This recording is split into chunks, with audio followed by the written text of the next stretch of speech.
Right with Calbike, and it is so good to be in a space, virtual or in person, with all of you. Because this isn't just a general webinar audience, I know that you all are our biggest supporters and advocates yourselves. We know that we're all working toward the same thing: streets that are safe, that are usable, and that invite more people in rather than push them out. There's a shared belief here among us in this room that how we design our streets is who gets to move through our communities and shapes who moves through our communities and who doesn't. At CalBike, we talk about that in terms of building equitable, inclusive, and prosperous communities where bicycling helps enable all Californians to lead healthy and joyful lives. That's our mission, and that's a big part of our vision. But it lives and dies in the details and the decisions about design, maintenance, and priorities that determine whether a piece of infrastructure actually works for people and not just in theory on a hot afternoon or during a storm or at the end of a long summer. And that's what today's conversation is going to be about, moving beyond whether something just exists on paper or in design and asking whether it performs in the real conditions that people experience, whether it holds up, whether it serves. Before we dive in, I do want to flag an important note that registration is open right now for the 2026 California Bicycle Summit. We'll be dropping a link for it in the chat, or you can go to calbike.org. There's lots of information on it right on the website. And that's going to be happening April 23rd and 24th in Sacramento. Tickets are available through April 10th or until they sell out. The summit is where this community, the folks here, they come together in person to wrestle with these same questions, to share what's working, and to figure out what comes next. If today resonates with you, you'll find a lot more of that there. And if it resonates so much, you can even invite some friends to join you as well. So thank you all for being here. Thank you for the work you're doing and for being a part of this broader effort. To lead us off today, we'll go around some introductions. We have April Webster to lead us off. Hi, I'm April Webster.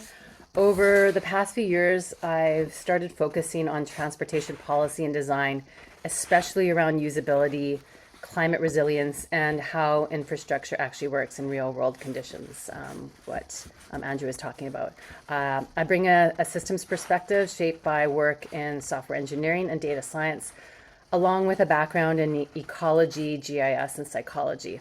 So I tend to focus on how people actually experience and use infrastructure in my work. Earlier in my career, I worked in public sector consulting, doing statistical and economic analysis, and that's when I really started focusing on what holds up under real world conditions. I co-chair the MTC Active Transportation Working Group, so some of you may have seen me there, and I also serve as Vice Chair of the Caltrans District for Bicycle Advisory Committee. I'm really excited to be here today. All right, over to you, Wesley. Good morning. My name is Wesley Bexton. I'm a landscape architect with Caltrans in the Bay Area. That's District 4, and I work across the 9-county Bay Area on complete streets infrastructure as a complete street subject matter expert. Wonderful. And while our presenters are speaking, we're going to have the chat disabled. But if you have any questions that pop into mind, you can use the Q&A box. We've confirmed that that's up and working, so it should be available to you.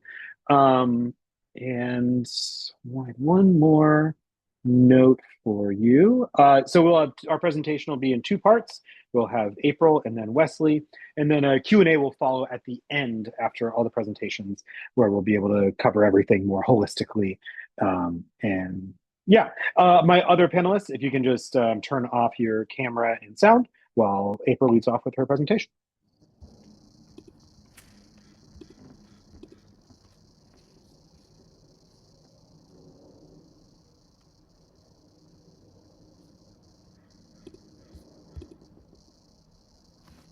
Hi, thanks. Can you see my screen okay? Looks great here. Looks great. Perfect. Just wanted to check. I was working through some bugs with this earlier. Okay, so we spend a lot of time talking about complete streets, what we include, what we build, how we design them, but we spend much less time asking a more basic question. Do they actually work under real conditions? Today, I want to share a way of thinking about that, more of a system performance-based approach to active transportation design, one that looks at how infrastructure functions over time, across heat, flooding, and real-world conditions, And instead of treating things like shade, temperature, exposure, and stormwater as nice to haves, satellite assets, treating them more as core to whether a street works at all. This is what it looks like when infrastructure fails and isn't available. This is a street in San Francisco in December after some rain. The street is essentially gone. You can't walk through it. Maybe if you had some, fishermen waders or something like that. You can't bike through it. It's just not available. This kind of failure we recognize. It's visible, it's immediate, and there's no ambiguity that it's not working. And because it's so obvious, it's also something we tend to respond to. And this is what it looks, that same street looks like zoomed in on the human scale. In this case, I saw a man with a walker. He needed to cross the street, but he couldn't, obviously, at the flooded intersection. And when this happens, people have a few options. They can stop and turn around, detour, sometimes step into traffic to get around it. And that's exactly what that man did. You can see him crossing mid-block across 3 lanes of traffic on a busy street. And this is where failure becomes very real for people. It's not about whether something was actually built and exists. It's about whether someone can use it when they need to. And that's the real difference, and whether infrastructure actually is available and working for people. This failure is easy to spot, and we've got ways of dealing with it. However, not all failures look like this and are as obvious. Sometimes infrastructure is still there and available, but it's not usable for people without their comfort or safety being impacted. And heat is one of the clearest examples of this. We're seeing more extreme heat events, and cities amplify those conditions. Developed areas especially have a lot of pavement, buildings, and very limited vegetation, and they can be a lot hotter than the surrounding areas. But what matters at the street level is that exposure. You're in the direct sun, surrounded by surfaces that are absorbing and re-radiating heat. And when it gets hot enough, that infrastructure becomes usable, even though it's technically there. And you can see this in how people behave. You can see this man, he was with his bike and that shade behind that post. I've seen people crouching next to a small utility box to get a bit of shade in Belmont. I've seen people sort of hiding behind, walking and hiding behind in like a sliver of shade as well. And I've done it myself. And so this space was designed to be used, but you can tell exactly what's missing here. People adapt when design doesn't meet their needs, and behavior reveals where the system isn't working. These images are showing the same thing. On the left, in the upper right, you can see a woman pushing a stroller on the street where the shade is. The sidewalk's technically there. You can see it in the bottom left. It's on the other side of the road, but it's very sunny. And so it's basically not usable for her. And she's choosing between 2 different types of safety, a climate safety and then physical safety. On the right, this is something called a desire line. You'll see that sort of path that's in the grass there. It's also known as a goat path or cow path. And this forms over time because people consistently choose that shaded route instead of the design one.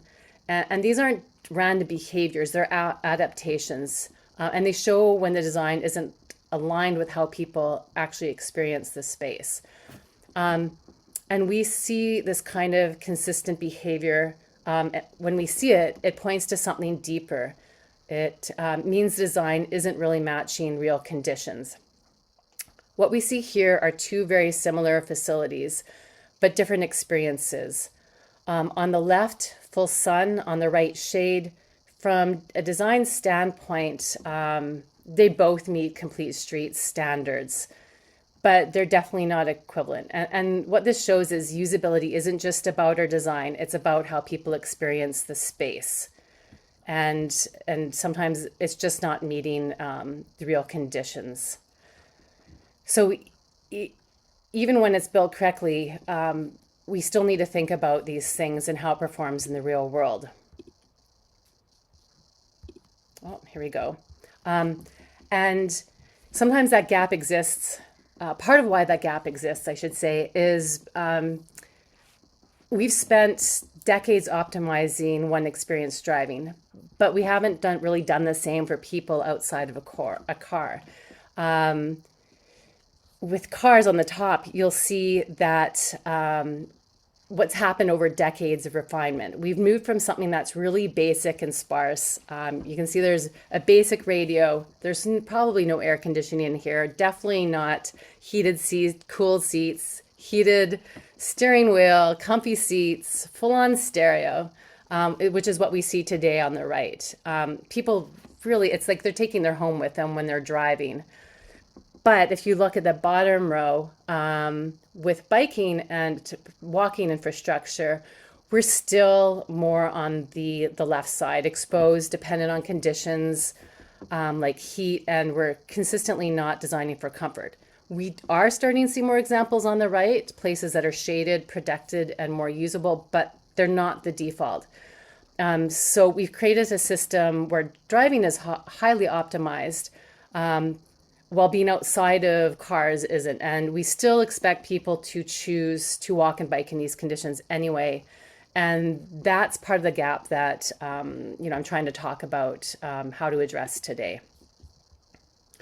So why does this sort of gap exist? Why have we done so much in on the driving side? And one of those reasons is how what we prioritize, and how we prioritize and what we measure. I want to point out, when something isn't measured, it's very hard to defend. And when trade-offs happen, and they always do, because of budgets or timelines, the first things to go and scaled back through value engineering are the ones that are typically not really clearly and explicitly measured. We see this already with trees, shade, and pedestrian comfort. And at the same time, we built a strong system for measuring and optimizing driving. See travel times, delay, reliability, traffic speed studies, etc. And when that system doesn't work, people notice. If a road wasn't available for cars for several hours a day, we treat it as closed. So if we want to change what gets built for people walking and biking, we need to start to think about a way to measure performance on the human scale. Not just whether something exists, but whether it actually works. And we can think about that using three lenses. Just one way of thinking about it. Availability, we sort of looked at, it's whether something exists or not. If a bike lane is flooded, it's obviously not available for people. Usability, we can think about whether it's comfortable and manageable under real conditions like heat and exposure. And then reliability is about whether that keeps working over time and whether people can count at it. We see all of these in practice: availability when something is flooded, usability when it's too exposed to use, and reliability when those failures repeat over time. And I just want to focus a little bit more on reliability, because this is where it starts to matter when it comes to behavior. It might not work in the moment, but if people can't count on it consistently, if a route floods every time it rains, or it's unusable every afternoon during the summer, people learn that.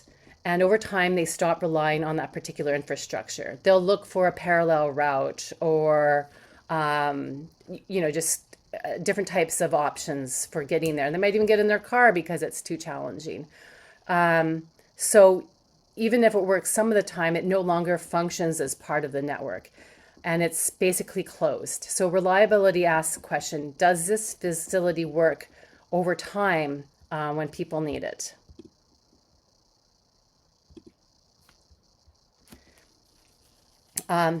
When people use a street, they're usually asking pretty simple questions. Can I use it comfortably? Does it work in the heat or rain? Does it fail when I need it? But that's not what we typically measure. We measure whether it was built, whether it meets standards, and whether it's technically open.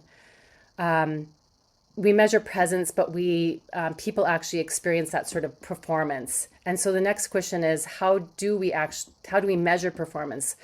If we want to understand whether something works, we need to measure it differently. Thinking about things like, how many hours per day does it work? how many years per day, how many days per year is it working consistently? Who can use it under stress? And the answer to those questions isn't just design, it's sort of these environmental conditions.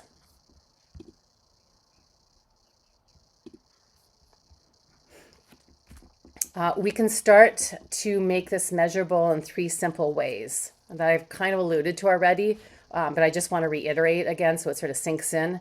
When it works, how often it works, and who it works for. Like I mentioned before, when it works is about the time of day. Are conditions are comfortable in the morning, midday, evening? This really comes into play for heat exposure. How often it works is about reliability.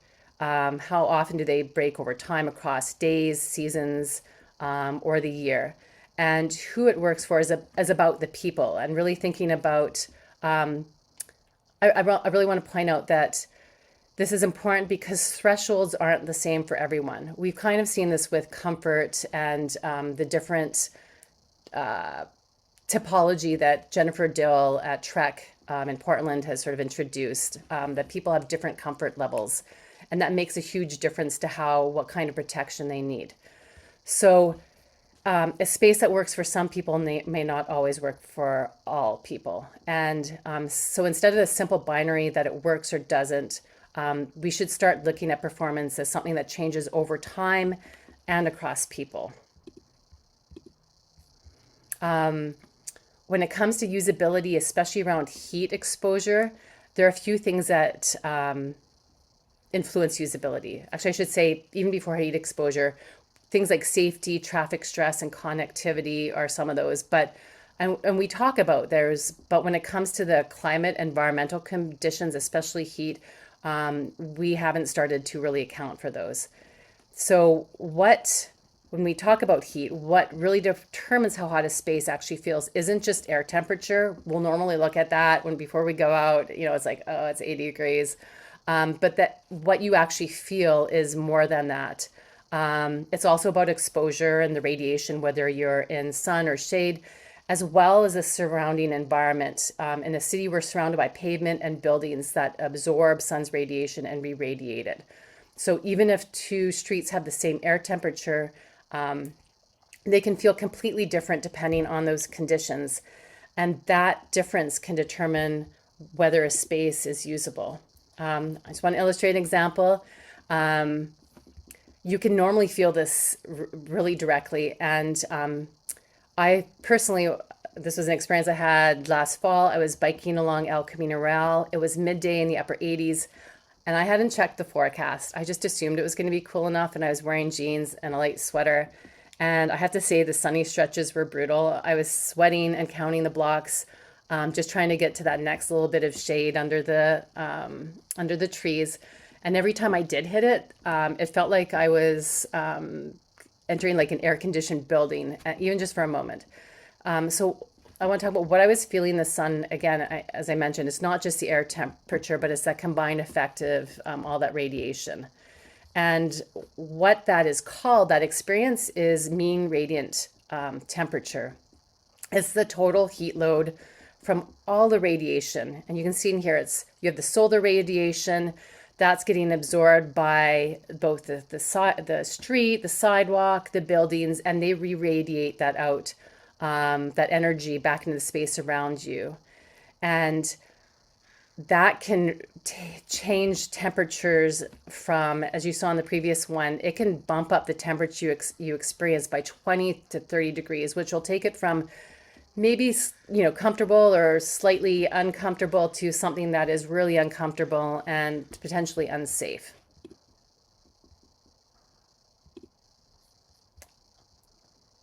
And I want to go just a step further because there are different ways that you can block the sun and shade. There are man-made options like awnings, canopies, and porticos. They can help, definitely. But trees go one step further. They don't just block and reduce the exposure. They actually also actively cool the environment through this process called evapotranspiration. Basically, trees sweat, just like we do. And the water vapor that they release, as it evaporates, it pulls heat out of the air. So they're not just providing shade, but they're changing the microclimate around them. And that's why, I don't know if you notice it when you're in a tree-lined street or even out in the hills, like hiking somewhere, you feel like this moistness and this coolness, and that's from evapotranspiration. So once we understand what's driving usability, I'm sure this is why most of you are here. The next question is, how do we actually work with this? We've already seen that our design standards don't actually guarantee this sort of like system performance for people. And so what we can do and what people have been doing at a high level is a lot of screening goes on, and I'll look at an option for that. But if we want to really look at performance, we have to go a level deeper and start diagnosing locally at specific corridors. So these are some of the tools that get used to screen broadly. These are a few heat maps that get used in the industry. The heat maps help identify where temperatures are highest. They look at the neighborhood and city level. Tree canopy data is another way of looking at it. It's where we have shade deserts. And when you take those and you layer it with equity and health indices, you start to see not just where those conditions are challenging, but where people may be most vulnerable, so we can target efforts. Flood maps do the same thing for water risks. They identify where we're more likely to have major floods at like 50, 100-year cycles. And so these are very high level. They can help us prioritize and figure out where to look. But like I said, they don't really get you what you need at a specific corridor when you're evaluating it for what kind of active transportation, et cetera, elements you want to add in it. And that's what the gap that I'm going to look at next. So there are a few different ways that this is already getting done that I want to talk about just briefly, and at different scales. At a sort of research grade level, the Sacramento Air Quality District is doing some work on heat exposure and street conditions. At the community level, NOAA has been doing an urban heat island mapping project where they try to capture conditions at a finer scale. And then at the practical, or sort of the much more local level, and I call this practical because it's not quite grassroots, but what you see that's more sort of affordable and accessible. And this is happening in the sports industry, in military, and also workplace safety through OSHA. So the first one I just really want to point out is Marty. Marty is a mobile platform that has different sensors on it. It's actually collecting, you'll see in the name, it's MRT. It's going back and collecting that data that we were talking about, which is really reflects everything going on with heat. And it's happening at the corridor level. They're looking at sidewalks. And so this can be really useful. And this is just an example of the data that it's been collecting. You can see, so this is what a Marty collected on a single day, June 2025, at two different times in the sun and versus shade. And you can see in the sun, the difference is about 20 to 30 degrees, sometimes more. At 3 to 4, you see it's close to 50 degrees or 45 degrees. And you can see the color they've used, that obviously in the sun, it's reaching dangerous levels for people to be moving around, especially people who are more susceptible to heat. But if you bring in the tree shade, it drops it to a level that is much more manageable for people. Coming to, this is the NOAA example, and it's community level. Basically, for the past several years, they have, across various cities, including San Francisco in the US, they bring on volunteers who attach this sort of heat sensor you see on the window. And these people drive around and look at, they collect heat data block by block, and that sort of data gives us a clear picture of how those streets perform. And I just want to point out, they've done this from an equity lens. They're trying to figure out, are some of these disadvantaged communities more susceptible? And typically they are, but this is the data they're collecting to demonstrate that. And then finally, I want to get to something that people like us can do, or in the transportation industry. You can see this device. It's a wet globe temperature monitor. It's a thermometer, and it's a handheld. It comes with an app, and you can walk around in the street and actually mark where you are, drop a pin, get your location, take a photo of the environment around you, and take measurements really easily. And so this is not too expensive. They range from $40, $50 up to, a few $100s. It's not specialized research equipment.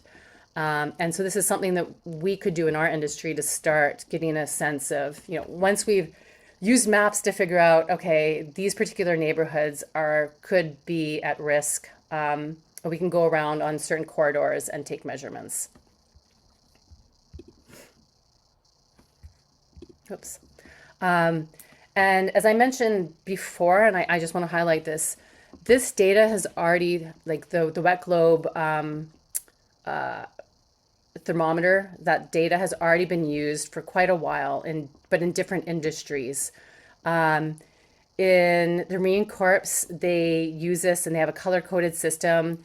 And they take temperatures to understand when it is or isn't safe for training to happen. In workplaces, OSHA will look at heat thresholds in the building, and they all use fairly similar thresholds here. And they determine whether it's okay or safe for employees to continue working or not. In sports, the U.S. Soccer Association does the same thing and has a policy and recommendations it puts out, determining whether how much training can be done for how long, and at the point at which it's now unsafe and they have to leave. And there's also in West Virginia, there's a high school that's started to do this. So it's happening. It's just not, hasn't yet been applied to our particular industry and the way we think about our streets. I want to circle back to flooding really briefly. Flooding is a little bit harder to measure. We don't have the same sort of monitors that we have for heat exposure. And as I mentioned before, those maps are at like a 50 or 100-year scale. But there's something else that we can use. And what this is showing is a maintenance worker dealing with a flooded street. And these are the people who know what's going on. They're out there on a regular basis cleaning up after rains. And if we talk to them, they will know exactly where the system breaks, often in ways that won't show up in maps. And I presented on this topic last fall, and someone I presented with was from Caltrans, and she had mentioned to me that this is what actually happens. They have staff that ride along with maintenance crews who point out chronic flooding locations.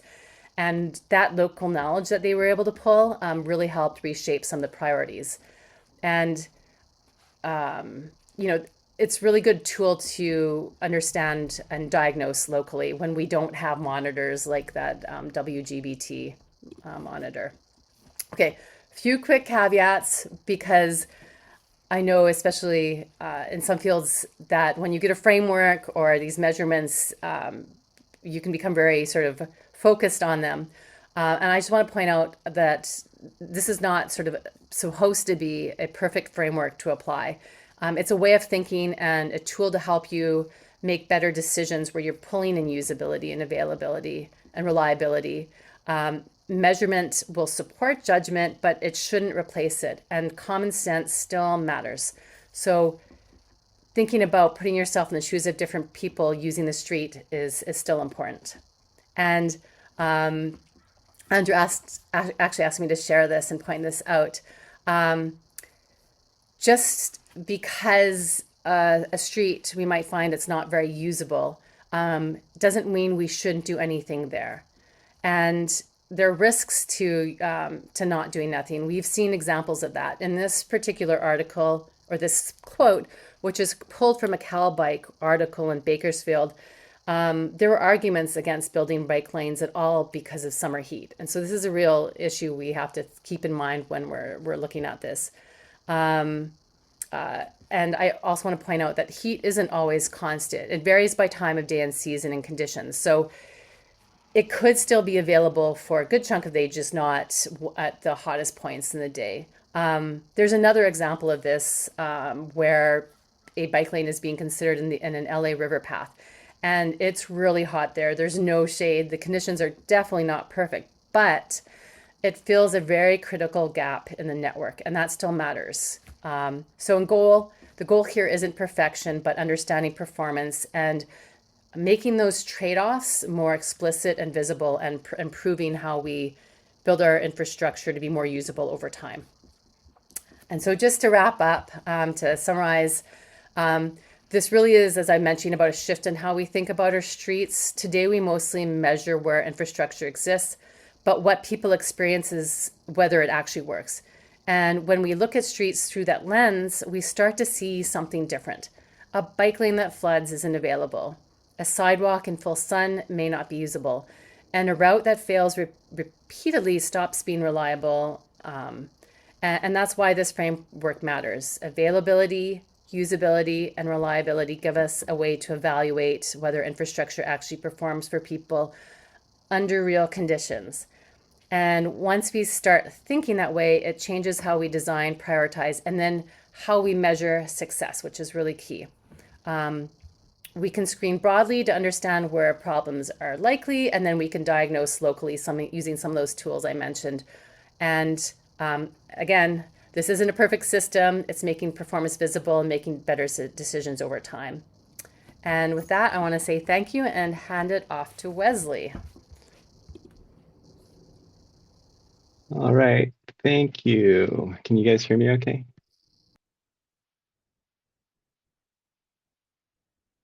Yes, sounding good.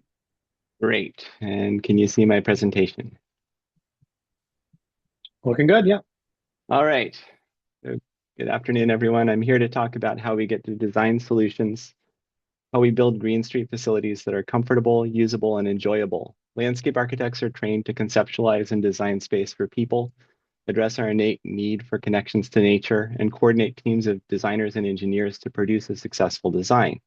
We make great green streets advocates and designers alongside our affiliated Complete Streets engineers because we're a people-first profession, and we understand how to incorporate complete streets elements with natural elements to form complete green streets. But first, let's review some of the core issues at odds with having reliable, available, and usable facilities. Traditional built infrastructure can be inherently hostile. Glare and heat come from not just the sun, but are reflected off of surfaces all around us. Wind buffets off hard surfaces and makes streets into wind tunnels. It's too bright and hot, or in the wind and shade, too cold.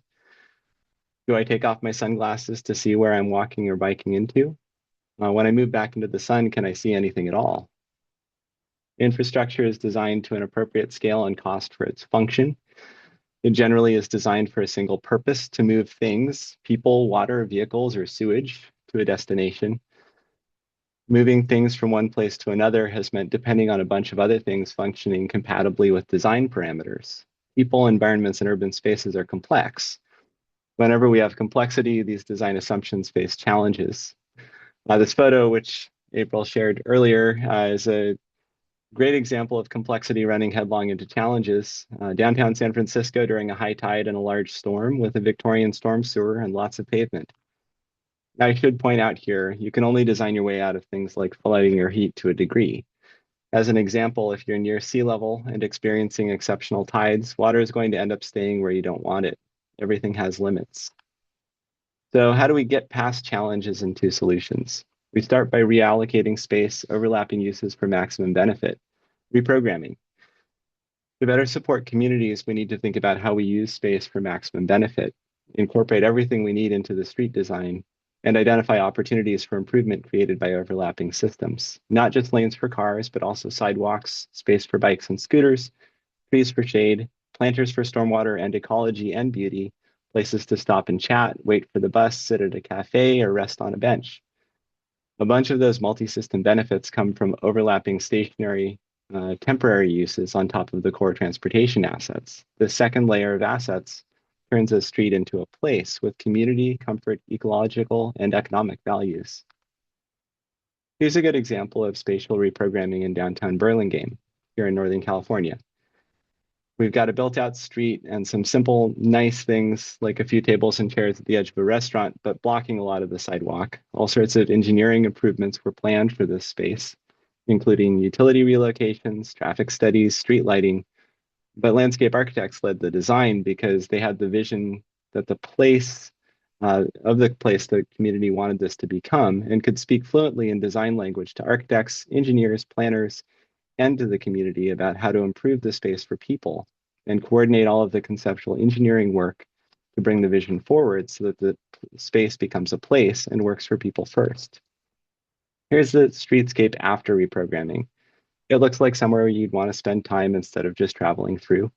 Maybe a single trip to a shop evolves into a remote workday and time at a local restaurant or cafe, a meeting, or meet up with friends. That's all activity that would have occurred before somewhere, but now it has the opportunity to happen here. What did the landscape team do in this example? Everything behind the curb is a good way to think about it, plus anything aesthetically treated in the roadway. Banners and gateways and seating, paving details that make the place feel special, widened sidewalks, which the landscape architects took to the community and helped explain what they would gain in exchange for giving up a few parking spaces, and identified how that space could yield more customers, and more space for people to stay, more community benefit, and of course, planting. Street trees, stormwater planters, multifunction facilities that make the space more comfortable, beautiful, and also serve engineering and regulatory goals. But where's the bikes? Despite that example's great elements, it didn't have bike facilities. Bike facilities are part of complete streets, and complete streets are part of green streets. And Caltrans has been working hard on new standards and guidance to support this. About 2 years ago, we published a new design guide called DIB 94, the Complete Streets DIB, which supplements our highway design manual. It has a lot of standards based on the premise that most of the time we have an existing roadway with constrained edges. And in order to serve complete streets users, we need to reallocate that space or reprogram it to serve all. It's got a lot of good guidance on roadway speed, crosswalks, bus stops, and green streets. And green streets have regulatory backing. The EPA delegates authority to the state to implement stormwater permits. In California, we have 9 regional water quality control boards that issue and manage those permits. Each region has different rules. The good news is that not only do these rules help make sure we release clean water to streams, rivers, lakes, and the ocean, but these requirements open opportunities for shade and cooling when we overlay our programming in green streets. Managing stormwater on a project generally requires reducing both rate and volume of outflows. This reduces flooding, allows us to release clean water, and puts water in contact with planting. I should note, trash capture is also required in some areas, and if we can capture trash in areas that are built to receive it, we can reduce inaccessible blockages to our storm drain system, again, reducing flooding risks. So I wanted to briefly touch on a couple of types of treatment options that are used frequently in green streets. The first is the bioretention treatment, BMP. These planters have a compact footprint, meaning that they can be linear and separate modes of travel. They generally have an engineered soil and a drainage system, but not always. They address both water quality and quantity. And planting in these can provide shade in some circumstances, will generally always provide some cooling, both from evapotranspiration, as April described earlier, and also from direct evaporative cooling, just the evaporation of water out of the soils. Another BMP is pervious pavement or pervious concrete, which can reduce runoff, heat, and also traps pollutants and can recharge aquifers. Stormwater filters through pavement into rock reservoirs and infiltrates into the ground or into drainage systems. It's got a lighter color than asphalts and has airspace because water drains directly through it.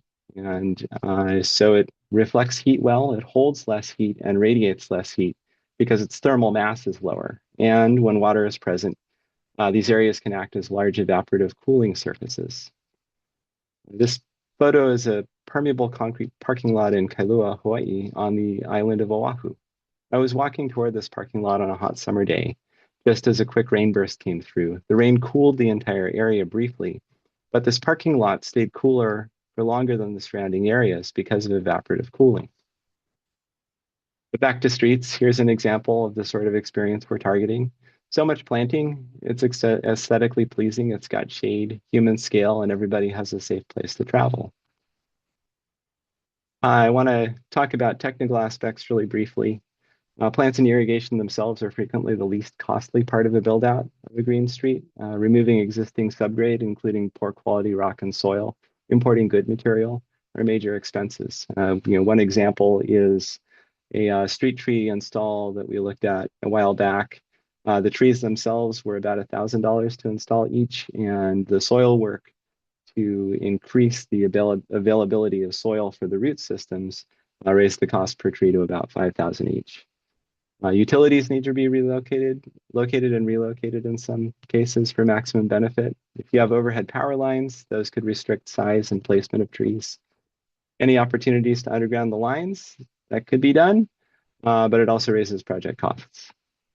Access for all users is important. Bikes, pedestrians, vehicles, including potentially parking access for both bikes and cars, pedestrian access to these facilities from the sidewalk, transit stop space, trash truck pickup locations. You get the idea. So it's pretty complicated. And maintenance is a huge part of the consideration with any street build out. Who's maintaining can make or break a green street. Maintenance staff need the right equipment, training, and time to do the job.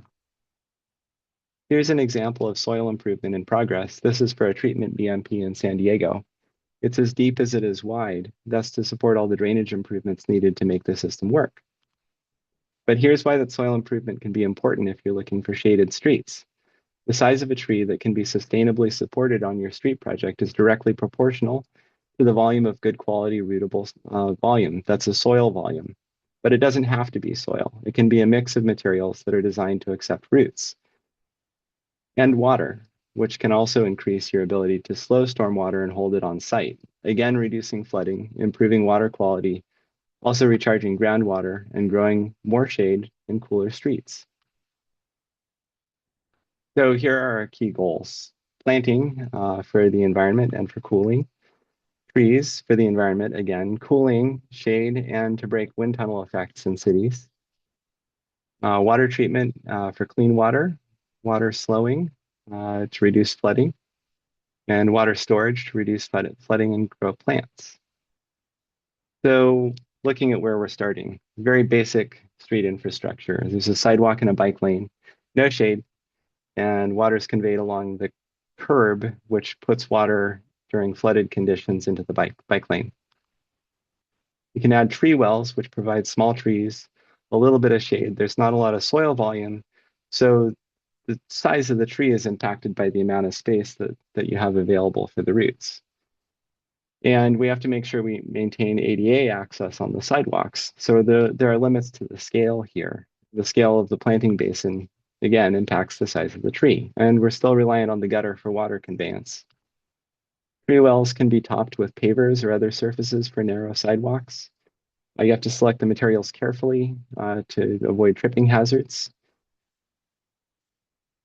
Where there's enough space, you could add a continuous strip of planting to increase soil volume and get bigger trees and more shade. Again, we're still looking at water in the gutter though. Here's an example that gets some water out of the gutter. This is a tree well. It's a special type called a flow-through tree well or flow-through planter. So as water travels down the curb, it's redirected into this planter. Water settles out in the planter along with some sediment and pollution. And then as water exits the planter, it exits at lower volume and a little cleaner. So you end up with cleaner stormwater and less water in the bike lane. And ultimately a little bit more water to grow your nice shade trees. Here's an example of the same sort of treatment. This on a narrower sidewalk with a tree grate over the top. Here's an example of a treatment BMP with a depressed surface. So there's a gap in vertically between the edge of the pavement at the bike lane and the surface of the planter. It has notched curbs to allow water out of the bike lane and into this planter. And so that planter can fill and then water drains into the soils. Those notches can happen more frequently or in broader context, and to get water out of the roadway and off of the bike lane faster. A big storm could cause this planter to act as a flow-through planter and back water up into the bike lane, but there's still less total volume in that lane. And you can add drainage in the planters, of course, to help drain before the bike lane is flooded. Here's a treatment BMP that has a swale form. That's this V shape in the planter. Surfaces like this concentrate flow in the planter, generally with the intent of draining to an inlet in a storm drain system, and may, as this example shows, have a subdrainage layer, both with rock and a pipe, that picks up water as it filters through the soil. In cases like this, you probably, but not always, lose the tree, but you still have evapotranspiration and evaporative cooling, and you're still reducing water in the bike lane. This treatment BMP has a depressed surface, like the earlier example, but it also has structural soil underneath the sidewalk adjacent to it. Storm drain system for this is moved underneath the pavement, so it doesn't conflict with trees. That structural soil can accept both roots and water, so you can grow larger trees, and you have a water reservoir for those trees to survive with less irrigation water. This facility shows a couple of things together. The asphalt bike lane has been replaced with permeable concrete. That lets most water pass straight through it to the drain rock below. Permeable concrete can accept up to about 30 inches of water per hour. A big storm that exceeds input capacity of that surface, well, it would overflow into this adjacent swale, and then again be picked up in drain rock underneath, in this case, both the sidewalk and the planter area. Of course, you can just keep going. This facility adds tree wells into the sidewalk area with a grate over the top, but the tree is planted surrounded by a large volume of structural soil. So that tree can get huge in comparison to a tree well without the structural soil around it. It's got a lot of rootable soil space. You got more room, you could add trees and plants between the bikes and cars, do some additional treatment, and have a nice, dry, permeable concrete bikeway. So what can grow and look like with the expanded soil profile? Here's an example using structural soil under sidewalks. This is a location on Stockton Street in San Francisco, near Union Square. These trees, this is shortly after they were planted in late 2015 or early 2016. This is 2 years later. For reference, the height of this building is about 45 feet. This is 5 years later. We've got one happy tree shooting up. The others are continuing their grow out. And this is 10 years later. Nice, big, healthy trees. Happy in part because they have so much rootable soil space underneath the sidewalk. So to wrap this up, we're going to look briefly at some examples of built projects on state highways. These are municipal projects that comply with state standards, and they are locally maintained. The first is in Eureka and uses bioretention treatment BMPs to intercept stormwater. These planters slow stormwater down and settle sediment. Dense planting slows water and captures trash. Water entering these planters infiltrates into the soil.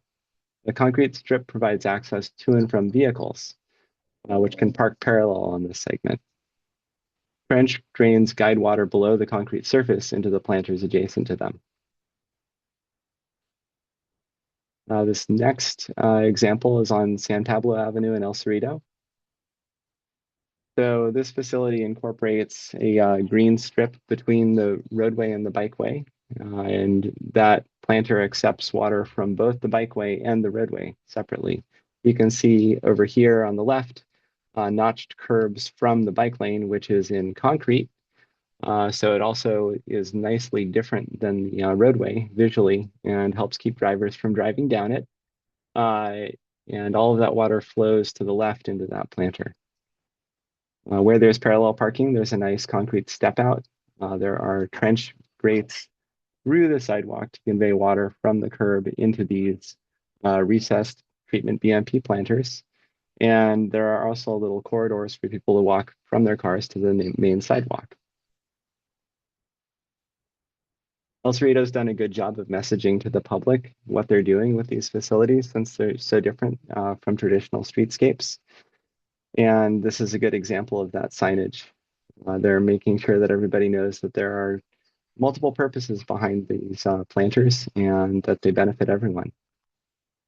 So the final example I'll show is an active transportation program project that modernizes a 1.5-mile long corridor connecting San Pablo to Richmond and BART. That improves sidewalks and adds dedicated bike lanes and satisfies stormwater mitigation needs. So in total, this project constructed about 3.4 miles of Class 4 bike facilities. It improved 21 intersections with pedestrian safety improvements. In total, about 74,000 square feet of bioretention and landscaping, treating more stormwater, and more than 200 new trees. I think notable in this example, annual collisions reduced from 145 in 2018 before the project began to 50 in 2023. That's a huge safety improvement. So summing up, my message to you is we can do it, so you can do it. There is no one right way to build green streets facilities. It takes a lot of work with your team to understand your site. Context is important in these.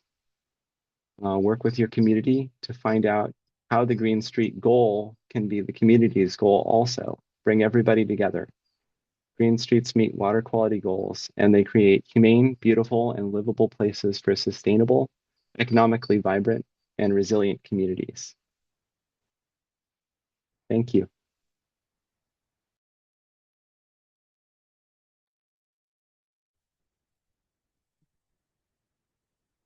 Thank you, Wesley, and thank you, April. That was that was really great, really comprehensive. We have a couple minutes here for the Q&A. Had a couple questions that came up that I wanted to refer to us while we have a few minutes. My first one is from Sue, a former Caltrans employee. Can I point to cities adding this, or sorry, wrong question. And it's the fact that cities and not Caltrans are responsible for local streets. After you, Caltrans, lead the horse to water, how do you make sure cities, develop their own projects and seek funding? And not just in District 4. Full disclosure, I'm retired from Caltrans DES, living in Sacramento. All right. Well, hi. I don't know if I'll be able to answer your question entirely, but in large part, green streets, because they are frequently on conventional highways, are driven by locals, not by the state.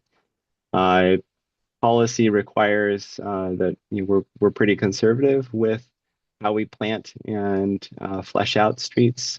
And so warranted highway planting, which is aesthetic planting, which green street planting is still considered aesthetic largely, is limited to freeways. So when a community wants to build out a green street on a conventional highway, they would be finding the funding and coming to Caltrans with the project for review and approval. I can add to that from sort of the city level and what I've experienced. So I've seen cities starting to add requirements for climate resiliency, sometimes under green complete streets or sustainable streets. That can happen and just the overall policy or values in the city if the council and the community are on board and pushing for that. I've also seen it be incorporated in plans. Where I live in Mountain View, the active transportation plan is actually including a green streets component and mirroring what you see in DIB 94 that Wesley pointed out earlier. And so that's one way you can do it from the bottom up in different cities.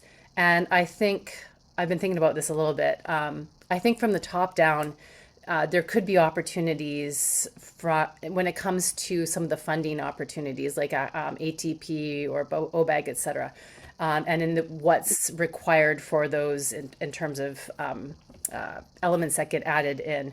We've already seen disadvantaged communities starting to be a requirement. I've been on the evaluation committee for cycle 5 and 6 on the ATP. And in the grading rubric, there are actually elements and points awarded to disadvantaged communities. I can see at some point that getting something like climate resiliency, which is under director policy, climate resiliency is a value and something they're trying to achieve. I could see that being incorporated into some of these funding requirements as well. So if you think it's important, you should push for it. Great. And probably time for one last question. Sorry, we won't be able to get to all of these. Is there a streetscape project where you've had to make compromises with local business owners? And if so, how do you approach those conversations and get their support for these types of projects? Yeah, that's always a tricky one. I'd say yes every single time, and it depends. It depends what that outcome is. Some communities are really reliant on car travel to get to places, and parking can be pretty limited, and they have legitimate concerns about that. We tend to look for where that consensus is in the community and try to blend with it. We're following the local political guidance as well. If a county is supportive of replacing parking with alternative facilities, we'll follow that. But yeah, it's very tricky. There are some communities on the peninsula that have deviated from the idea of, for instance, on El Camino Real, providing enhanced bike facilities on El Camino Real because they have specific bike user groups and business owners that kind of push them to move the bikeway off of El Camino Real. So specifically, school children using that bikeway were seen as a concern, and business owners were concerned that they were going to lose all the parking that they had for their visitors. So yeah, no easy answers there. I can jump in just quickly too from the advocacy side of the house and talk about something I've seen also on El Camino Real. In terms of businesses, so Silicon Valley Bicycle Coalition has teams in different cities, and I've been part of the general ECR campaign. But there were in Palo Alto, there was an opportunity to push for safer facilities. The design was opened up, and some local advocates in that area actually took it upon themselves to canvass business owners along El Camino Real to collect data about whether this would be important to their customers, whether they had enough parking, et cetera, and collect all this data and presented it to the city council when they were making a decision about whether to remove parking. So it can, community, I know this is Cal Bike, and there are a lot of advocates in here as well. There are things that you can do from the advocate level. And so, don't be discouraged. There are ways to tackle this problem. And yeah, I think we can share our contact information, but as always, feel free to reach out if you have more questions about these sorts of things.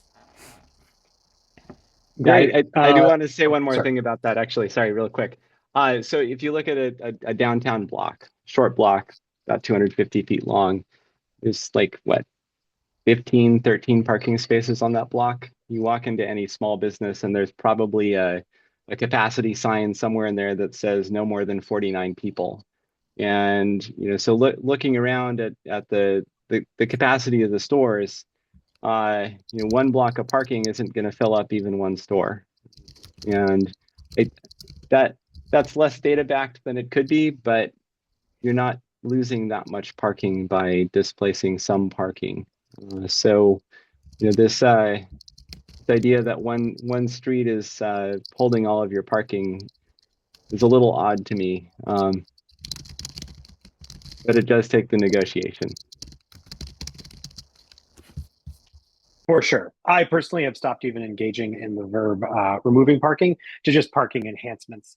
That's the terms I'm throwing around here. Well, on our way out, wanted to make sure that we thanked our panelists today, April and Wesley, for joining us, lending your expertise to everyone who came.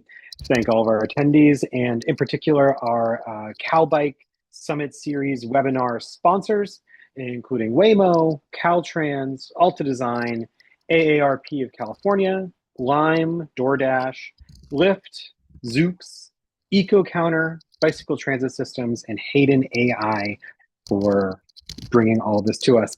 If you want to contact any of our panelists, I'm happy to relay that through. I'm Andrew at calbike.org, and I can put you in touch to help get your questions answered, because I know we did leave some open in the Q&A. Other than that, hope you have a great day, and hope even more to see you in Sacramento later this month. Have a great one. Bye. Thank you. Bye. Thanks Thank all. you.